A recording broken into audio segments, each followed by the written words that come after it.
வணக்கம். நான் உங்கள் ஆஸ்ட்ரோலக்ஷ்மி. நாம இன்னைக்கு தனுசு ராசிக்காரர்களுக்கு இந்த 2025 எந்த மாதிரியான மாற்றங்கள குடுக்கப் போகுது? எந்த மாதிரியான பலன்கள தரப்போகுது? அப்படின்றத பத்தி தான் பார்க்க போறோம். தனுசு ராசிக்காரர்கள் இந்த ராசியில இருக்கிறவங்கலாம் வந்து பார்த்தீங்கன்னா, அறிவாளிங்க. மிகப்பெரிய அறிவாளின்னு சொல்ல முடியாது. ஆனா அறிவாளிங்க. ஆனா கொஞ்சம் மண்டகனம் ஜாஸ்தி. எதனால அப்படின்னு பார்த்தீங்கன்னா, குருவோட வீடு இல்லைங்களா? ஸோ குரு வந்து பார்த்தீங்கன்னா, யாருக்குமே அடங்க மாட்டார். அவருக்கு வேணா எல்லாரும் அடங்குவாங்க. அவர் யாருக்கும் அடங்க மாட்டார். அதனால தான் அவரு குரு. இப்ப குரு அப்டின்னா என்ன அப்டின்னு பார்த்தீங்கன்னா, அவங்க வந்து மெத்த அறிவாளிகள். அப்ப அவங்க வந்து யாருக்கும் தலைவணங்கி போகணும் அப்டின்ற நிலை கிடையாது.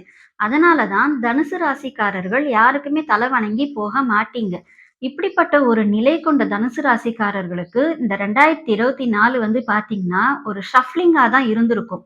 ஏன்னா, உங்களுடைய ராசி அதிபதியே என்ன பண்ணாரு? போய் 6ல மறைஞ்சுட்டார். ராசிக்கு 6ல போய் மறைஞ்சுட்டாரு. அது பகை வீடு. ரொம்ப பெருசாலாம் வந்து உங்களுக்கு ஒரு நல்ல பலன்கள வந்து அவரு குடுக்க முடியல. ஏன்னா, அவர் உட்கார்ந்த இடம் அந்த மாதிரி. ஆனா வரக்கூடியதுல வந்து பார்த்தீங்க அப்டின்னா, உங்களுக்கு நல்ல மாற்றங்கள குடுக்க போகிற இடத்துக்கு தான் அவரு போறாரு. அதனால இந்த தனுசு ராசிக்காரர்களுக்கு 2025 அப்டின்றது ஒரு நல்ல விஷயமாகவும், நல்ல ஆண்டாகவும், ஒரு நல்ல வாய்ப்புகளை பெறக்கூடிய ஆண்டாகவும் இருக்கப் போகிறது. நல்லா பார்த்துக்கோங்க. இந்த வருஷம் வந்து உங்களுக்கு நெறைய வாய்ப்புகள்லாம் வரும். ஒரு புது முயற்சிகள்ல நீங்க இறங்குறதுக்கான வாய்ப்புகள் எல்லாமே வரும். உங்கள தேடி நெறைய வந்து ஒரு ஐடியாஸ்லாம் வந்து கேட்டு வருவாங்க. உங்களுக்குன்னே வந்து பார்த்தீங்க அப்டின்னா, நெறைய விஷயங்கள் தோணும். இது எல்லாத்தையும் நீங்க வந்து யூஸ் பண்ணிட்டீங்க அப்டின்னா, 2025 உங்களுக்கு ஒரு நல்ல ஆண்டாக இருக்கும். என்னதான் சனீஸ்வரன் அர்த்தாஷ்டம சனீஸ்வரனாக போனாலும், அவர் வந்து உங்களுக்கு மிகப்பெரிய மாற்றங்கள் அப்டின்றத குடுக்க போறது கிடையாது. அதாவது ஒரு நெகட்டிவான பலன்கள வந்து குடுக்க மாட்டாருங்க. அதனால நீங்க வந்து தைரியமா முன்னேறி போங்க. கண்டிப்பாக இந்த 2025 உங்களுக்கு ஒரு நல்ல ஆண்டாக இருக்கும். இந்த 2025ல உங்கள தேடி நெறைய வாய்ப்புகள் வரும். அதோட வந்து பார்த்தீங்க அப்டின்னா, வெளிநாடு போற வாய்ப்புகளும் வரும். நெறைய இடமாற்றங்கள், ஊர் மாற்றங்கள், அதாவது நல்ல விஷயங்களுக்காக போறது, நெறைய பேர சந்திக்கிறது, நெறைய பேரோட வந்து நீங்க பழகுறதுக்கான எல்லா சான்ஸஸும் இந்த வருஷம் இருக்குங்க. அதனால அத நீங்க வந்து எவ்வளோக்கு எவ்வளவு வந்து யூஸ் பண்ண முடியுமோ, அவ்வளோக்கு அவ்வளவு யூஸ் பண்ணிக்கோங்க. என்ன இருந்தாலுமே மாணவர்கள் படிப்புல கொஞ்சம் அதீத கவனத்த செலுத்தணும். குடும்ப உறவுகளோட கொஞ்சம் விட்டு கொடுத்து அனுசரிச்சு போகணும். இல்ல அப்டின்னா 2க்குரிய சனீஸ்வர பகவான் தான் அர்த்தாஷ்டமத்துல போய் உட்கார்றதுனால உங்களுக்கு கொஞ்சம் குடும்பத்துல பிரச்சனைகள குடுத்துருவாரு. இந்த வருடம் ஏற்படக்கூடிய 3 கிரகங்களின் பெயர்ச்சிகளும் உங்களுக்கு ஒரு நல்ல மாற்றங்கள ஏற்படுத்த போகுதுங்க. அதனால எந்த ஒரு கவலையும் இல்லாம பொதுவாவே நீங்க கவலைப்பட மாட்டீங்கன்னு வச்சுக்கோங்களேன். எதுக்குமே கவலைப்பட மாட்டீங்க. என்னமோ நடக்கிறது நடந்துட்டு போயிட்டே இருக்கட்டும். நான் பாட்டுக்கு என் வேலைய பார்க்குறேன் அப்டின்ட்டு தான் நீங்களும் போவீங்க. அதோட சேர்த்து இந்த வருஷம் உங்களுக்கு உங்களோட ராசி அதிபதி உங்களையே வேற பார்க்குறாரு இல்லைங்களா? அதனால வந்து என்ன ஆகும் அப்டின்னு பார்த்தீங்கன்னா, நல்ல ஒரு முன்னேற்றத்த குடுக்க போகிற ஒரு வருஷமாகத்தான் இது இருக்க போகுது. அதனால இந்த வருஷத்த எந்த அளவுக்கு நீங்க வந்து ஒரு பிளான் பண்ணிட்டு எக்ஸிக்யூட் பண்ண முடியுமோ, அந்த மாதிரி பண்ணிட்டீங்க அப்டின்னா, இப்ப புதுசா இந்த நியூ இயர் ரெவல்யூஷன்லாம் எடுப்பாங்க பாருங்க. அந்த மாரிலாம் இருக்கக்கூடாது. உங்களோட பிளானிங் கரெக்ட்டா பக்காவா இருக்கணும். அத நீங்க செயல்படுத்துறதுல ரொம்ப கரெக்ட்டா, கிளியரா செயல்படுத்துனீங்க அப்டின்னா, நிச்சயமா இந்த வருஷம் உங்களுக்கு நல்ல சேலரியோடு கூடிய வேலை கிடைக்கும். நல்ல தொழில் கிடைக்கும். நல்லபடியா வெளிநாட்டுக்கு போகக்கூடிய வாய்ப்பும் கிடைக்கும். இதெல்லாமே உங்களுக்கு பாசிட்டிவா அமையும். குரு வந்து சும்மா இல்லைங்க. உங்களுக்கு 11வது வீட்ட வேற பார்க்குறாரு. அதனால உங்களுக்கு லாபம் சேரப் போகுது. இதெல்லாம் நீங்க மைண்ட்ல வச்சுக்கோங்க. வச்சுக்கிட்டீங்க அப்டின்னாலே போருங்க. நீங்க வந்து நீங்க தான் பெஸ்ட் அப்டின்ற நிலைக்கு இந்த 12 ராசியிலேயே நீங்க பெஸ்ட் அப்டின்றது தான் வந்து உண்மை இப்ப. அந்த நிலையில தான் நீங்க இருக்க போறீங்க. ஸோ நெக்ஸ்ட் 1 இயர் உங்களுக்கு ஒரு பிளாட்டினம் பீரியட்ன்னே சொல்லலாம். கோல்டன் பீரியட் கூட இல்ல. அத விட ஜாஸ்தியாவே சொல்லலாம். ஏன் டைமண்ட் பீரியட் கூட நம்ம சொல்லிக்கலாம். ஆனா ரொம்ப நல்ல ஒரு மாற்றங்களோட நீங்க இந்த வருஷத்துல வந்து காலெடுத்து வைக்க போறீங்க. ஸோ இந்த வருஷத்த நீங்க சந்தோஷமா வரவேற்கிறதுக்கான முயற்சிகள்ல இறங்குங்க. உங்களுடைய இன்வெஸ்ட்மென்ட்ல கொஞ்சம் கவனமா இருங்க. பண்ணலாம், இன்வெஸ்ட்மென்ட் பண்ணலாம். புது முயற்சிகள்ல இறங்கலான்னு சொல்லிட்டோம். அதனால இன்வெஸ்ட்மென்ட்ல நீங்க கொஞ்சம் கவனமா இருந்தீங்கன்னா நல்லது.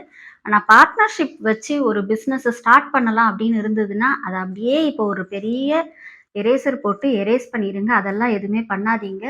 தனிச்சு பிசினஸ் பண்றீங்களா? உங்களுக்கு செட் ஆகும். பார்ட்னர்ஷிப் பண்ணீங்க அப்படின்னா, நீங்க வளர முடியாது. அதனால பார்ட்னர்ஷிப்லாம் பண்ணாதீங்க. யாருக்காவது கடன் குடுக்க போறீங்க அப்படின்னாக்கா, அதெல்லாம் செய்யாதீங்க. கடன் அடைக்கிறது வேணா பண்ணுங்க. இந்த வருஷம் கடன் அடைக்கிறதுக்கு பெஸ்ட்டான ஒரு இயருங்க. அத வேணா நீங்க செய்யுங்க. இருந்தாலும் உங்க பேர்ல கொஞ்சம் கடன் வச்சுக்கோங்க. ஒரு 1,00,000 வரைக்குமாவது கடன் வச்சுக்கிட்டீங்கன்னா உங்களுக்கு நல்லது தான்.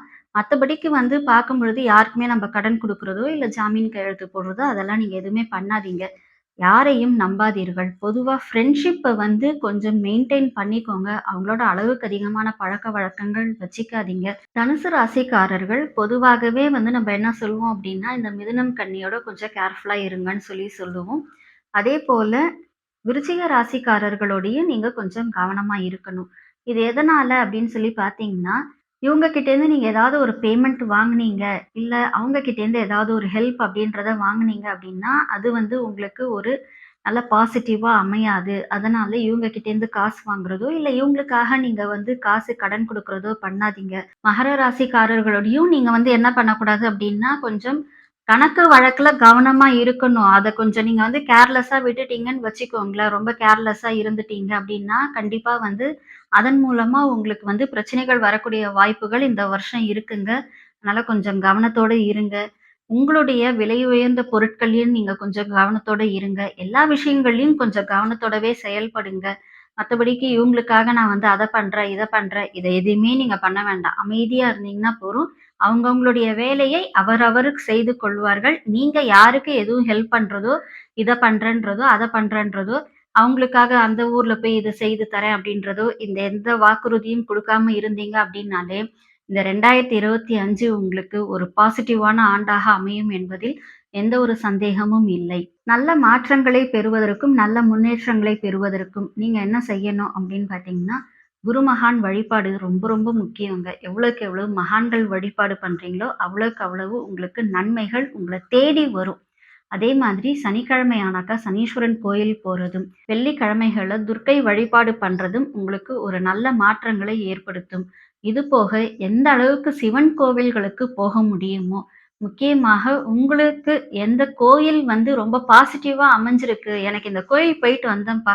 மைண்ட் அப்படியே ரொம்ப ரிலாக்ஸ்டா இருந்தது அப்படின்னு நீங்க நினைக்கிறீங்களோ, அந்த கோவிலுக்கு அடிக்கடி போயிட்டு வாங்க. குலதெய்வ கோவில் போயிட்டு வாங்க. உங்களுடைய பெற்றோர்கள வந்து நீங்க வழிபாடு பண்ணுங்க. அதாவது அவங்கள வந்து அவங்க கிட்ட எப்பயுமே நீங்க போய் ஆசீர்வாதம் வாங்குறது உங்களுக்கு வந்து நன்மைகளை செய்யும். இது எல்லாம் பண்ணுங்க. இந்த வருஷம் உங்களுக்கு மிக சிறந்த ஒரு வருடமாக அமையும் என்பதில் எந்த ஒரு சந்தேகமும் இல்லை. தனிப்பட்ட முறையில உங்களுடைய ஜாதகம் பார்க்கறதுக்காக, ஆன்லைன் கன்சல்டேஷனுக்காகவும், பிரசனத்திற்காகவும் நீங்கள் எங்களை தொடர்பு கொள்ளலாம். இந்த வீடியோ உங்களுக்கு பிடிச்சிருந்தது அப்படின்னா, உங்களோட ஃப்ரெண்ட்ஸ் அண்ட் ரிலேட்டிவ்ஸ்க்கு இத ஷேர் பண்ணுங்க. இந்த சேனல சப்ஸ்கிரைப் பண்ணுங்க. இது போன்ற இன்னும் நெறைய ஜோதிடம் மற்றும் ஆன்மீகம் தொடர்பான தகவல்கள் உங்களை தேடி வரும். எல்லாம் வல்ல இறையருளின் துணையாலும், அகிலாண்ட கோடி பிரம்மாண்ட நாயகியின் அருளாலும் உங்கள் இல்லங்களிலும், உள்ளங்களிலும் என்றென்றும் மகிழ்ச்சி நிலைத்திருக்கட்டும்.